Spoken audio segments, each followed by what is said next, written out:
You think it's ready? Okay. My name is Simon, and we have another guest. Well, what's our topic today, Simon? Scat. Scat? What's that? Animal poop. I thought it was a type of music. Yeah, it is. Do you have a scat example of music? Nice, good one. Okay, so today is all about scat, and scat is really just animal poo. Knock, knock. Who do you want to tell this joke to? Me? Jen. Okay. Knock, knock. Who's there? Europe. You're a poo. That's what the joke is meant to be like. That's awesome, Simon. And here's another one. Okay. Knock, knock. Who's there? Pile up. Pile of poo? Sounds so funny. Good jokes. So we do have a special guest here today, and who's our special guest, Simon? Jen. Jen. And Jen, can you tell us a little bit about yourself? Sure. My name is Jen, and I'm a senior park interpreter, and I work at Sprucewoods Provincial Park. And I work with Manitoba Parks, which is an awesome job. And Jen, how come you are such a poo expert? Well, that's a long story. I just think it's really cool to learn about wildcat. It tells us lots of really cool things. We can learn all sorts of things from looking at scat, finding it, and I don't know, I just think it's really, really neat. It is really, really cool. Simon, you have a question for Jen and about science and poo? Oh, here's one. Why do ducks have feathers? Why do ducks have feathers? Ducks have feathers so that they can keep warm. It's like how we have hair, or like animals have fur. So they use them for insulation, and they use them to fly, all sorts of reasons. No, that's not actually the reason. It's actually to cover their butt quacks. Nice. Simon. All right, so Jen, what does scat have to do with science? Well, Scat can tell us a lot of different things. So it can tell us what animal was in the area. It can tell us what they ate and what their diet is. We can tell what animals are interacting with each other in an area. So it can tell us lots of different things. Interesting. That's very interesting. Did you know we already have some visitors watching? We have Parker, all the way from Moose Jaw. We have, yeah, we have Callie, Cameron, and Caden all the way from Snow Lake. Oh, sorry, nope, I'm wrong. Swan River. Yeah, swans. Yeah. Yeah, swans. Yeah, so anyone else who's joining us, feel free to say hello to Simon and our special guest, Jen, as well. All right, so I see a bit of reflection, so I'm going to make sure I go get rid of that reflection while you ask Jen your first question. Why does poop stink? Why does poop stink? Well, that's a good question. So poop stinks because we have a lot of bacteria. So animals, humans, we all have bacteria in our stomach that helps to break down the food material that we eat. And it produces things like sulfurous compounds, so it makes that really stinky smell. Have you ever smelled sulfur before, Simon? Sulfur is actually one of the stinkiest elements. Perhaps it maybe is the stinkiest element. And did you know sulfur combined with hydrogen and oxygen creates a compound called sulfuric acid? Cool. Well, thank gosh animals don't put that out. That would be horrid. So they actually just have the sulfurous compounds that come out. So that's what gives it that kind of really stinky smell. I don't want to go near buffalo poop. It's pretty big. Yeah. That's why. Big poops. Yeah. Poops. Okay, you have another question for Jen? Why is goose poop green? Why is goose poop green? Well, I happen to have some goose poop here. Don't worry, it's not real. It's a replica. So can you see my goose poop? Yeah? Yeah, so goose poop is green, and this one is actually all green to replicate the fact that goose poop is really green a lot of the time. Because of what they eat. Do you know what they eat, Simon? Grass or something? That's right. They eat grass and vegetation, so that green grass goes through their system and they poop it out. So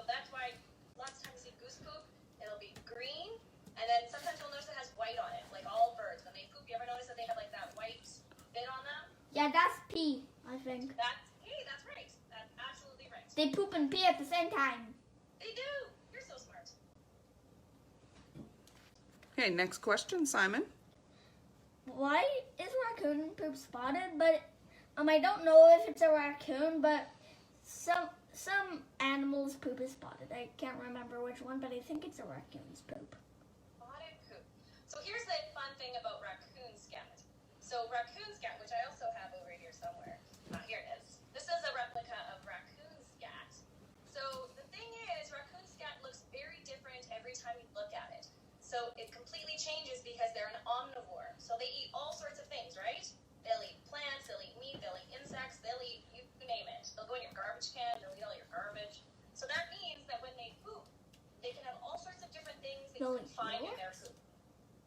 So maybe one time you see raccoon scat has got like lots of little insect legs. And maybe the next time, it's full of, maybe little bits of fur. Maybe it got some sort of animal and it ate that. Or maybe next time it's got seeds full of little seeds inside of it because it ate berries.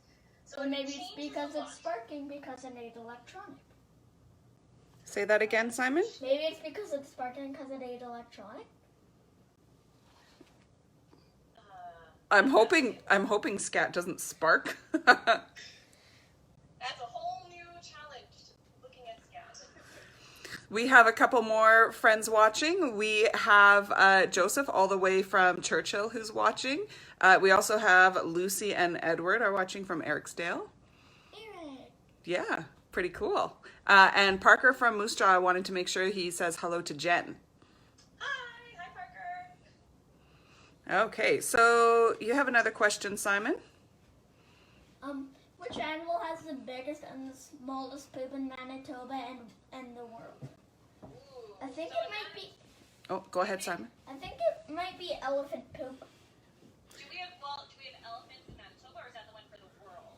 That's the one for the world, I think. Oh. And The one in Jen, I'm just going to ask you if you can talk louder than what you're comfortable with, just to make sure our friends all have proper sound here. I have no problem talking very loudly. Is that better? Much better, thank you. All right. So for the local ones in Manitoba, Simon, can you think of what's the biggest bear we have in Manitoba? Brown bear? Black bear? Grizzly bear? Think bigger. Polar bear. That's right. So polar bears have really big scat. It could be like almost a foot long and like that big. So I would say polar bear scat is probably your biggest size scat that you're going to find in Manitoba. I thought it was bison. Well, bison have really big poops too. That's true. They do. They have like cow pies. I'm just thinking, what's interesting about bison and even like moose? Their diet changes a little bit, so it depends on if it's going to be like a big cow plop, like a plop, or if it's going to be pellets. So I don't know. I guess you're really right, actually, Simon. Bison probably do have the biggest ones in terms of when they make like a big poop, right? Like if they eat lots of mushy meat? Yeah, well, if they eat lots of vegetation, like really soft vegetation, then they'll have softer poops. So, like, for example, moose. When moose eat a lot of aquatic vegetation, they don't even produce pellets. They produce like a big liquid, gooey pile of poo. And it's like massive, and it's this big mini poo lake. Like And, diarrhea. kind of like that. And then when they eat, more hardy vegetation, so maybe like some buds of twigs and things like that. When they eat that, then they have more firm poops, and they'll get, you'll be able to actually see them make pellets.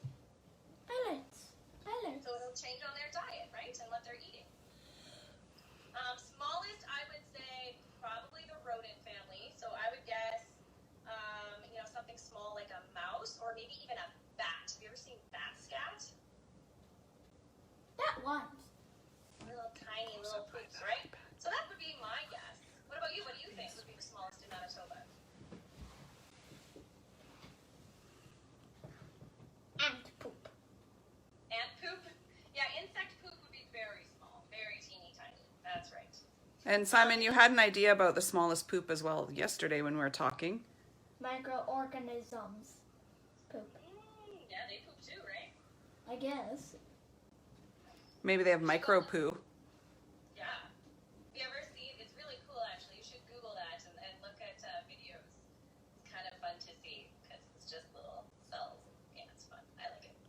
Um, Poop is fine, guys. Jen, before you answer the question about the poop in the world, we have a question from Joseph up in Churchill, and he's asking us about where are you right now? Where am I? I'm actually right now in Treeherne, Manitoba, which is kind of just near Spruce Woods Provincial Park.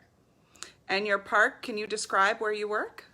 Oh, Spruce Woods Provincial Park is the most beautiful park ever. We have some really unique sand dunes there, and it's southeast of Brandon and west of Winnipeg, kind of between Highway 2 and Highway 1. And it's a beautiful park. It's like 300 square kilometers. We've got beautiful mixed grass prairies. We've got sand dunes. We've got forests. You name it, lakes and rivers. Everything is found there, and it's a beautiful place. You guys should definitely come check it out. Excellent. Thank you, Jen. So, folks, as we keep talking with Jen, make sure you get in your poo questions. And we do have a poo fact that just came in from Joseph as well. That fish poo is able to become sand when it is about 100 years old. What? That's awesome. So that means all this time I've been stepping in fish poop. Instead of sitting on the beach? That's an interesting thought. So we're going to have to look more into, how fish poop turns into stones, or maybe there's stones in fish poo. Did you know that, maybe, big rocks or something can actually have a chance of being dinosaur poop? Because for that long, dinosaurs poop big poops. And a couple million years ago, they're surely just turned to stone. Well, they become petrified. Yeah. That would be the best gift ever, a petrified poop rock. Ooh, now we know what to get Jen for her birthday. Some petrified poo. Perfect. Okay, so your question, the other part of the question was the biggest poo in the world and smallest. Yeah. So I actually had to look this one up because I wasn't sure in the world what would be the biggest poop. I had a guess. And it actually doesn't live on land, Simon. What? It lives in the water, in the ocean. And Blue it's whale. Huge. Yes, a blue whale. Do you know how much they poop at a time? Probably a couple tons. They poop 200 liters of poop every time they poop. Could you imagine if you were scuba diving and you came across that? Did you know that, blue whale poop is pink? That I didn't know. Why would it be pink? Because of all the plankton they eat. Makes sense. Interesting fact. I'm loving these facts. That's also why flamingos are pink. Pinky. Pink, pink, pink. Pink, pink. Okay. So, and the smallest in the world? The smallest in the world, it's kind of hard. It's Microorganisms! I'm going to guess it's going to be something small, like a small rodent or a bat. Something small, very tiny. I couldn't find the exact smallest scat. Microorganisms poop. There you go. Simon's got it. Okay, so guess what? Arif checked it out already, and he has a fact here that parrotfish bite and scrape algae off of rocks and dead corals, grind it up in their guts, and excrete it as sand. Oh, cool. So that means I've been stepping on fish poop and whatever that animal is. Well, I wonder if we have parrotfish in Manitoba. I'm not sure. We don't. Okay, so we have another question. That is, do all wildcats, lynx, cougar, bobcats, etc., have the same shape of scat? And Jen, maybe this is a good time to show some of the scat comparisons you have. This is a great question. So the fun thing is you can kind of separate your scats into different families. So if I were to look at the feline family, so those are your bobcats, like you said, the cougars, and the lynx. Name a bobcat, Bob. So when they go poop, they make what I like to call segments. So if you can look, let me know if you can see this clearly. Yes, we can. Oh, ew. This is a juvenile cougar. So if you notice that it's kind of got little segments in its scat. So when I see that, when I'm looking at scat, I can know that it's probably from the feline family. So here's another example. You guys see how it's got the little segments in it? Yes. Yeah, so that's a bobcat. So that's how I can identify that's from the feline family. And then the way you separate it would be by size. So then you can look at different sizes. So cougar scat's going to be larger than bobcat.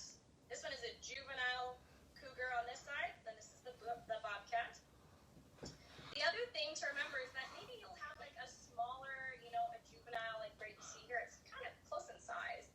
The other thing you got to look out for are tracks. So sometimes you can't just tell simply by looking at the scat and measuring it. Maybe you don't know exactly which one it is. So what you have to do is you have to look around the environment and maybe check out, okay, are there any animal tracks around? Can I identify it? That'll help me pinpoint exactly what species I have when I'm just out observing in the field. So there you go. Those are the two felines that I happen to have.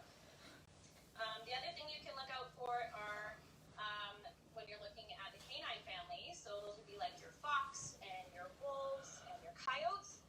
So those guys will produce tubular scat.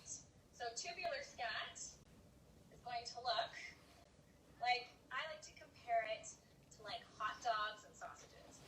So this scat here is a wolf replica scat. Now this one, I'm not a huge fan of this replica because wolf scat can be like massive, giant, picture like the biggest sausage that you can find. That's how big a wolf scat would be. And you would find in wolf scat things like fur and bones from the prey that they eat. To compare it, this is a coyote scat. So coyote scats are like those jumbo hot dogs. It's kind of what I compare it to. I compare every scat to food just in case anybody's wondering. So I'm about to ruin all of your lunches. So we have some wolf, we have some coyote, and then I also have a small fox scat. Now fox, yeah. Have you ever seen a fox before, Simon? Yeah, I have. In the book. Yeah? Oh, you have to go out for a walk maybe and try and find one day. So foxes are really neat because these guys, have you ever seen a fox? They act kind of like a cat, but they poop kind of like a weasel, which is weird. So if you see, he's got like this little tubular scat, but if you notice, it's very twisted. So this is a little weird one because animals in the weasel family, they have twisted scat. So it's all twisted and turned. And that's because of the way their intestines are formed and how it moves through their body. So when they poop, it's all twisted. So if I'm looking and I see tubular scat, I'm thinking, okay, it's going to be like probably the canine family. If it's something that's segmented, I'm thinking feline family. If it's, like I said, twisted, that's the weasel family. Or if I see lots of pellets, right? I know that it's going to be something that's a herbivore. So it's got to be eating lots of plant material because that's when you get pellets. So that could be anything from moose, maybe it's some squirrel, maybe it's a beaver that's eating lots of sawdust. I call it sawdust, eats lots of wood. So it makes like big balls of compressed sawdust is what their poop looks like. Maybe a deer. All right, those are all animals that make pellets. So that's how you can tell those apart. So if a person eats a lot of salad, do they make pellets? That's a study you can take on. Yeah. But your diet does affect your own poop, right? Like what you eat will change your own scat, right? So if you want to do a self-experiment, feel free to try eating a different diet and seeing how that happens. That's a good one. Yeah. And of course, we can get the really big ones. Oh, ew. My favorite. Do you know what this is, Simon? Bison? It kind of looks like two fingers up like a peace sign. Does it? Yeah. This is bear scat. So this is black bear.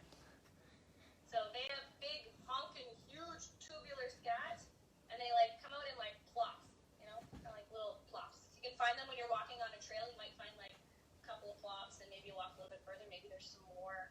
So they've got big poops. Poops. P-O-O-P-Z. Yes. Boobs. Poops. Poops. Oh, and here's a couple actually more that I should show you. So my one here, which has disappeared. Where did my oh no, I'm missing my porcupine scat.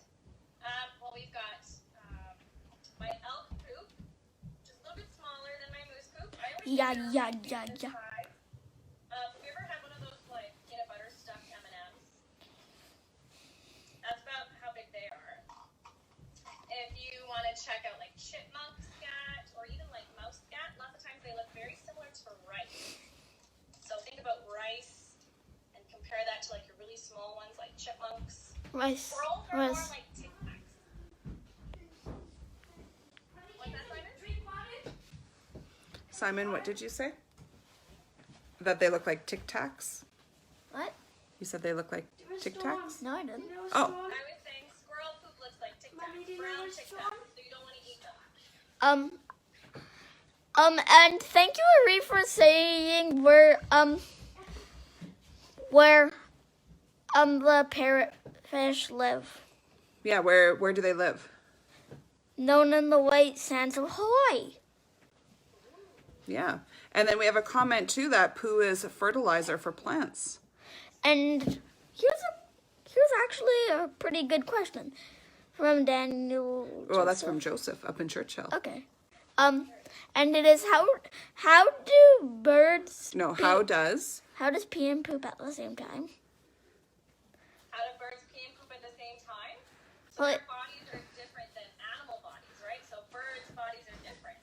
So they produce the uric acid, and it comes all out of one location, which is called the cloaca. So they poop and pee, all the waste goes through one section, and all of it's basically clumped together and comes out through that. Cool. Do you have any more food comparisons? We like to have our lunch ruined. Perfect. yeah, because I don't want to eat lunch. I'm not hungry. One of my favorite scat is porcupine scat. So here's porcupine scat. And Glad you porcupine found it. scat's pretty fun because it looks like macaroni. So when you see it, Macaroni. what's that? Macaroni.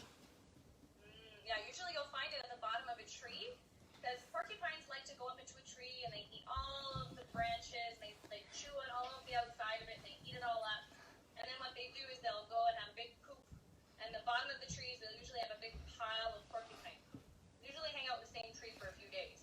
So their poop looks like a giant pile of macaroni. And sometimes when you look at it, the macaroni almost looks like a macaroni necklace because sometimes they're slightly attached to each other. So it's like they make you their own handcrafted macaroni poop necklace. Hi. So funny. You also have rabbit poop. Simon, what do you think rabbit poop looks like? Chocolate bunny. Rabbit poop. See other nice little round sizes? Oh, hey. I got something that will ruin your breakfast if you eat cereal for breakfast. Do tell. The Nesquik cereal. It has a rabbit and the cereal is shaped like rabbit poop. I would eat that every morning for breakfast, Simon. Remember, she likes poop. Amazing. Do you want me to ruin one of your other breakfasts? I guess. So, do you know muskrats? They live in the water. Yeah. Okay, so muskrat poop is kind of hard to see. Can you see it there, Simon? Yeah, I see it. It looks kind of mushed up. It's kind of like long little pieces. I want to say, like, is it Weetabix? You know, like that breakfast that's like long, grainy pieces, and you just like eat like bran. It's just pure bran. I think there is pure brand that looks like that. You know what I mean? That's what it always reminds me of when I see muskrat scats. Yeah. Well, I don't eat that, so don't mind me. Jen, we have another question. How do you say the word for pee and poo at the same time? Like when it's just when when you're talking about bird scat. Yeah. I just call it bird poop or bird scat. Is what I would call it. Does anybody know a technical term? That one I'm not familiar with. Well, you had mentioned earlier that they don't have two spots where it comes out. They have one spot, and there's a different word for that. Oh, like the cloaca? Yeah, I think that might be what they're asking for. Is that what they're asking? Or are they asking for Pew. yeah. Oh, okay. You know what? He also said it's PU. Which makes sense. Yeah. Now I see. That's funny. Yeah, absolutely. I never thought that was actually a joke. Yeah, and it's a good one. All right, Simon, you have one more question here. Why does poop come out of the butt instead of other places? Well, because of how bodies are made, right? Like your intestine up here, like your intestine on the chest, and your stomach, where your intestine should be like, and your stomach right, your intestine right here, and your stomach down here. Right. So then your food goes into your mouth, right? Down your esophagus, and then it goes into your stomach, and then your stomach has acids that break it down. So it's the same thing for animals, right? And then it moves through your intestines where all the nutrients are absorbed, and then all the waste material then moves down through, and then you can't keep all of that inside your body, right? Could you imagine if you kept all the poop inside your body? That would not be good. So then it comes out your bum, or the animal bum, right? Boom, boom, boom, boom, boom, boom, It's boom. gotta come out. What goes in must come out. So that's why your bodies are made to be like that. That's right. Does Our that, bodies are made to be like that. does that mean when my feet go into my socks, they come out of my socks? What goes in must come out. Yeah, it's true. Simon, you have another joke for us? Wanna hear a poop joke? Yeah, of course I do. Nah, they always stink. And here's another one. What did one toilet paper say to the other? What? I'm feeling really wiped. That's a good one. And here's another. Oh, I think we did all of them. Yeah. We did all of them. Yeah. We have a comment that the movie Spies in Disguise taught us all about bird poo. Ooh. That's true. Wait, why? Remember in Spies in Disguise when he was discovering how he poos? When he got turned into a bird? Yeah. Yeah. There's some definite science in that movie. And Arif commented something that Jen and I talked about last night too, was about how it all started with the starfish. Oh yeah, Jack, what was that fun fact that you had there? So I'm not sure how exact or accurate I am, but something like the starfish has the same hole to eat with and poop with. Hey, what goes in must come out. That's right. So it's kind of like barfing out your own poop. Kind of like barfing out your own poo. Yeah. So I guess that answers my question. Yeah. So every animal is made a little bit differently, hey? We have some friends saying hello all the way from Cranberry Portage. That's Rosanna. I don't like cranberries. You don't like cranberries? Yeah. But you've been to Cranberry Portage and you sure liked it there. Yeah, but I don't like eating cranberries. So, Jen, do you have anything else to tell us about Scat today? Is there anything we missed? I have a really fun scat fact that Simon might like. What is it? Okay, so you know rabbit scat? Yeah. The one I showed you here? So fun fact about rabbit scat, when rabbits go poop the first time, usually comes out kind of like black and a little bit more gooey and soft. And that's because they haven't fully digested all the nutrients in it. So guess what a rabbit does, Simon? What? They eat their poop again. Oh. Yeah, I've heard of that. Oh, and actually our friends in Ericsdale, they have a rabbit named Flash, and they commented earlier that Flash eats his poo for the vitamins. Yes, they are now getting everything out of it the first time, so they'll eat it again. And then they get all the nutrients out, and then when the poop comes out the second time, they'll notice that it's more dry and it's different. It's not like that kind of wet looking black kind of gooey poop. It's more of like a dry, firm poop. So the rabbits know which one is the poo they still need to eat and which one they don't. Yeah. Let's these guys eat are the it firm over and flavors. over and over again. Well, maybe they do, and they just keep getting more and more of the nutrients. They're good, I think, usually after the first time or so. Yeah. All right. Arif has also commented that everyone's going to have a good lunch today. Definitely. Definitely. And Simon, would you like to tell everyone our challenge today? Look for wild animal poo pictures or draw a picture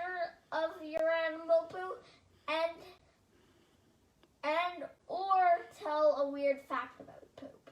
Yeah. Or a cool fact. Yeah. Or any other type of fact. So to complete your Scat challenge, you get to have 3 choices today. So choice number 1 is if you're out for a walk and you see any wild animal poo, take a picture and post it for us. Especially if you don't know what it is, because our poop expert Jen can help you determine what it is. Make sure you put a measuring thing next to it so that we can get the scale for size. Yeah, and a measuring thing could be anything, like a leaf or Or your shoe. Your own body. Yeah, yeah, definitely. Don't touch anything. Don't touch it. The second option for the challenge is to do some research and draw a picture of an animal scat, whichever animal you choose. And your third option would be to tell us a weird fact or a cool fact that you've discovered about scat. We've had a few cool ones here today. So those are your challenge options. Simon, do you have any last questions here for Jen? Yeah. Go ahead. Are there any other types of poo that you have that you don't know what they are? I'm pretty familiar with all the poops in Manitoba. So Like out of all of them, do you have any poops that you don't know what animal it came from? Well, I've definitely come across poops when I'm out in the bush and out for a walk, and I've seen them, and it's kind of hard to figure out because they look kind of similar to other ones. That's happened before, for sure. I have a question for Jen. What's your favorite animal scat? Porcupine, totally. Because of the macaroni necklaces? Oh, yeah. They craft you beautiful scat necklaces. Who can say no to that? I know one. Mine is elephant poo. Once it dried up and turned into rocks, you can mine out the inside and get a little elephant poop for it. That's interesting. Very interesting. So Simon, we have a big thank you to say to Jen. Thank you, Jen. And also thank you to Marie for telling us some really cool facts. Yeah, and also to everyone else who contributed and told us lots of facts and jokes and everything. So Jen, a huge thank you for making this our stinkiest Simon the Scientist yet. This has been amazing. It's my pleasure. Thank you guys for having me. And everyone, if you do have more scat questions, just post them right here on this thread, and I'm sure Jen will be happy to answer them as well. Of course. Okay, take care, everyone. Bye.